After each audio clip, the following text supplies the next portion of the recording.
Lawrence Bishnoi ने इसकी शुरुआत तो मजबूरी में की थी, लेकिन अब उसका शौक बन चुका है।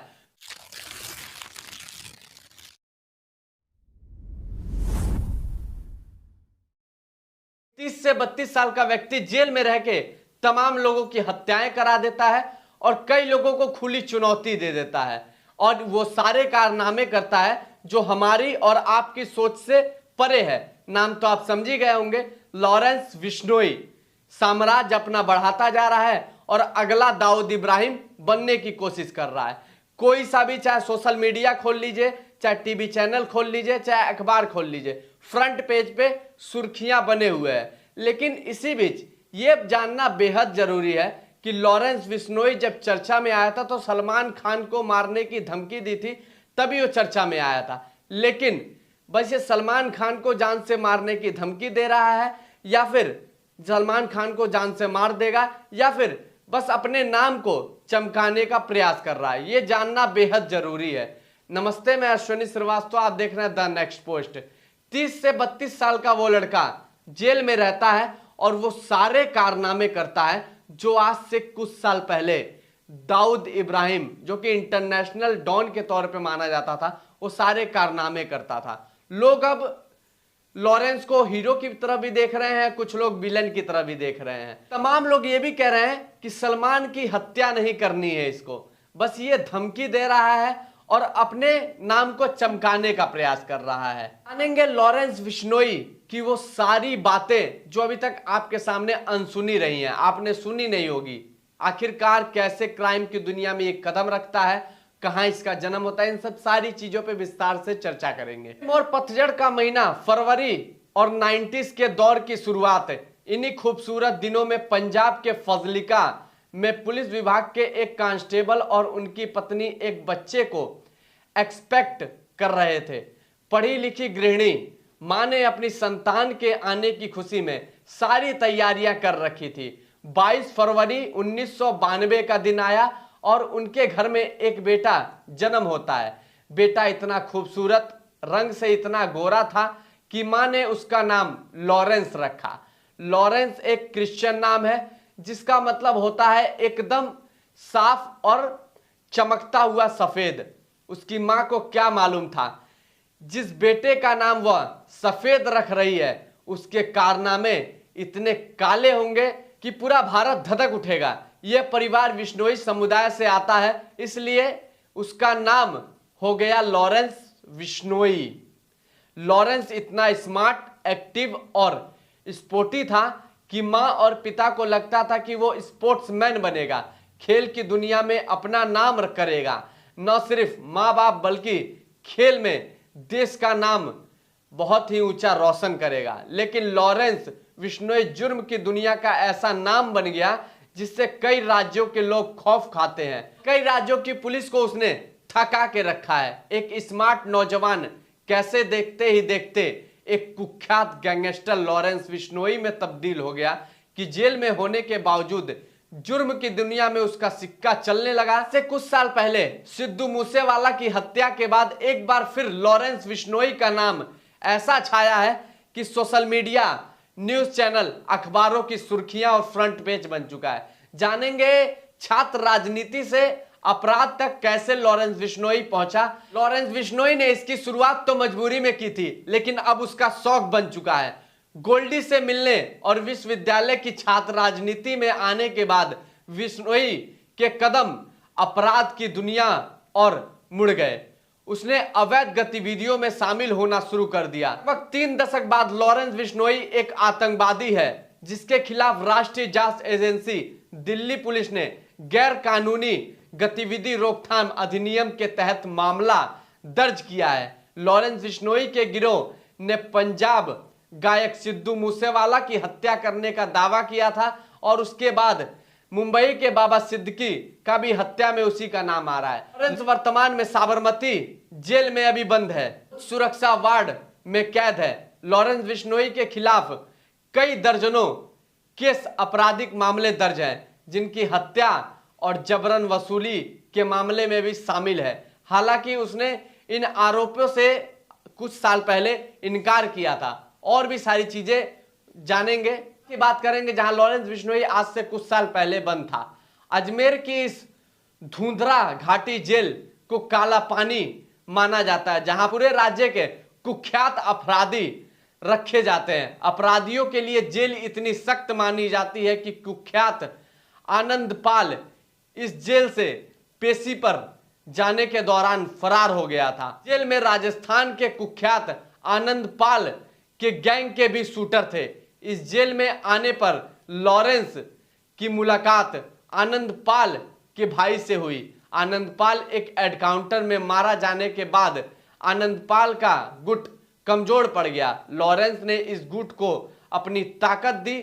जिस अजमेर जेल में जाने से अपराधी खौफ खाते थे, वहां लॉरेंस मौज में रह रहा था। वहां भी उसे मोबाइल मिल ही जाता था। जब पुलिस ने जेल में दबिश की तो उसके पास से 2 सिम बरामद हुए। हालांकि कुछ ही दिनों के अंदर उसके पास फिर से मोबाइल और सिम पहुंच गया। इसकी पुष्टि तब हुई जब लॉरेंस ने जेल से ही फोन करके आनंदपाल के सियासी विरोधी रहे सीकर के पूर्व सरपंच सरदार राव को अपने मोहाली के शूटर रविंद्र काली को भेजकर 27 अगस्त 2017 को हत्या करा दी। जोधपुर में अपनी धाक जमाने के लिए लॉरेंस ने 17 सितंबर को सरेआम अपने शूटर हरेंद्र जाट और रविंदर काली से जोधपुर के कारोबारी वासुदेव इमरानी की हत्या करवा दी। इसके बाद तो आनंदपाल गैंग के लोग भी उसे अपना सरगना मानने लगे। हालांकि पुलिस लॉरेंस के गुर्गों को गिरफ्तार करने में कामयाब रही, लेकिन लॉरेंस ने फिर एक नए लोग इकट्ठा कर लिए। जेल से जो भी जमानत पर बाहर जाता वो लॉरेंस का आदमी बन जाता और इसके लिए काम करने को तैयार हो जाता। में बैठकर अपनी अपराधी सत्ता चला रहा लॉरेंस बिश्नोई पुराने मामले की सुनवाई के दौरान 5 जनवरी 2018 को राजस्थान के जोधपुर में पेशी पर पहुंचता है। पेशी से लौटने के दौरान पुलिस की जीप में मीडिया के लोग ने उनसे जुड़े मुकदमे पर सवाल किया। लगे सभी मुकदमे गलत हैं और पुलिस उसे फंसा रही है। इस दौरान लॉरेंस ने कहा, पुलिस का क्या है, जो हाथ आता है उस पर आरोप लगा देती है। आज मुझ पर आरोप लगाया है तो कल कोई और पकड़ा जाएगा तो उस पर आरोप लगा देगी। मैं तो एक स्टूडेंट हूं, मेरा अपराधी मामले से कोई लेना देना नहीं है। अपराध क्या होता है यह तो जब सलमान खान को यही मारूंगा तो पता चलेगा। हालांकि उसकी धमकियां सलमान खान और उनके पिता सलीम खान तक पहुंचती रही है। इस बीच लॉरेंस बिश्नोई के पुराने दोस्त रॉकी की हत्या हुई तो इस हत्या का बदला लेने के लिए लॉरेंस गैंगस्टर जयपाल भुल्लर की भी हत्या करवा दी और फिर 2021 में उसे राजस्थान की जेल से निकालकर दिल्ली के तिहाड़ जेल में शिफ्ट कर दिया गया। अभी लॉरेंस बिश्नोई की अपराध की गाथा कम नहीं हुई बल्कि उसकी और भी बढ़ गया। उसने कनाडा से बैठे गोल्डी बराड़ के जरिए पंजाब के मशहूर सिंगर सिद्धू मूसेवाला की हत्या करा दी और कहा कि यह हत्या उसके साथी बिक्कू मधुखेड़ा की हत्या का बदला है। सिद्धू मूसेवाला की हत्या के बाद लॉरेंस ने नवंबर 2023 में पंजाब के एक और सिंगर और सलमान खान के दोस्त गिप्पी ग्रेवाल के घर भी फायरिंग करवाई। इसके अगले ही महीने दिसंबर 2023 में लॉरेंस बिश्नोई ने करनी सेना के अध्यक्ष सुखदेव सिंह गोगामेड़ी की भी जयपुर में सरेआम गोली मरवाकर हत्या करवा दी। इसी साल अप्रैल में उसने सलमान खान के घर गैलेक्सी अपार्टमेंट के बाहर फायरिंग करवाई और अब तो उसने सलमान खान के सबसे करीबियों में शुमार और 3 बार के विधायक रहे बाबा सिद्दीकी की हत्या तक करवा दी। तो क्या अब लॉरेंस बिश्नोई भारत का अगला दाऊद इब्राहिम बन रहा है? जवाब है हाँ, वो उसी राह पर आगे बढ़ रहा है और ये कोई मीडिया की कायसबाजी नहीं बल्कि देश की सबसे बड़ी एजेंसी एनआई की चार्जशीट कह रही है। लॉरेंस के पास करीब 700 शूटरों की एक फौज है और इसमें भी 300 शूटर तो सिर्फ पंजाब से ही हैं। दाऊद इब्राहिम की डी कंपनी से तुलना करते हुए आईए ने अपनी चार्जशीट में कहा है कि जिस तरह से 90 के दशक में छोटे मोटे अपराध करके दाऊद इब्राहिम अपने इंटरनेशनल नेटवर्क बना लिया था, ठीक उसी तरीके से लॉरेंस बिश्नोई में भी नॉर्थ इंडिया के साथ साथ इंटरनेशनल लेवल पर अपना नेटवर्क तक विस्तार कर लिया है। आज की तारीख में भारत में लॉरेंस भले ही गुजरात की सबसे सुरक्षित जेल में से साबरमती जेल में बंद है, लेकिन उसका नेटवर्क हिमाचल प्रदेश से लेकर पंजाब, हरियाणा, दिल्ली, उत्तराखंड, उत्तर प्रदेश, बिहार, राजस्थान, मध्य प्रदेश और महाराष्ट्र तक फैली है। जबकि विदेश में कनाडा, अमेरिका, पाकिस्तान और दुबई तक उसके गुर्गे फैले हैं, जो उसके एक इशारे पर किसी को मारने के लिए तैयार हो जाते हैं। उसके ऊपर 50 से ज्यादा मुकदमे हैं, लेकिन सजा किसी भी जेल में नहीं हुई। हर अपराधी जेल से बाहर निकलना चाहता है, लेकिन लॉरेंस बिश्नोई ऐसा अपराधी है जो जमानत के लिए अपील भी नहीं करता, न तो उसका कोई वकील ही कभी अदालत में पेश होता है, क्योंकि लॉरेंस को लगता है कि बाहर के मुकाबले वो जेल में ही बैठकर अपराध करना ज्यादा आसान समझता है। उसकी यही रवैया पुलिस के लिए सबसे बड़ी चुनौती, क्योंकि उसे चाहे राजस्थान की जेल में रखा जाए या फिर पंजाब की जेल में या फिर उसे तिहाड़ जेल या फिर उसे साबरमती जेल में बंद कर दिया जाए, उसका खौफ कम हुआ और न ही उसका अपराध गाथा जेल में बंद रहकर अपराध करवाने वाले और फिर सोशल मीडिया साइट जैसे फेसबुक, ट्विटर, इंस्टाग्राम के जरिए उस अपराध को वेरीफाई करवाने की वजह से उसके गैंग में हर रोज नए नए अपराधी जुड़ते ही जाते हैं। लॉरेंस खुद को अपराध नहीं समाज सेवी बताता है। फेसबुक बायो में लिखता है, डिफरेंट स्टाइल में समाज सेवा अपना आदर्श मानता है भगत सिंह को। शायद इस लॉरेंस बिश्नोई को यह नहीं पता है कि भगत सिंह कौन थे। अगर उसे पता होता तो वो भगत सिंह के नाम लेने से भी हिमाकत करता। जरा एक बार समझिए किस तरीके से लॉरेंस बिश्नोई का समाज बढ़ता जा रहा है। 700 शूटर्स और इतने देशों में और भारत के इतने राज्यों में इसके गुर्गे फैले हुए हैं और किस तरीके से अपने साम्राज्य को फैलाता जा रहा है और चुटकी बजाते किसी को भी ऐसे धमकी दे देता है जैसे इसके दाएं हाथ का खेल हो और भूजा फाकने वाला काम हो।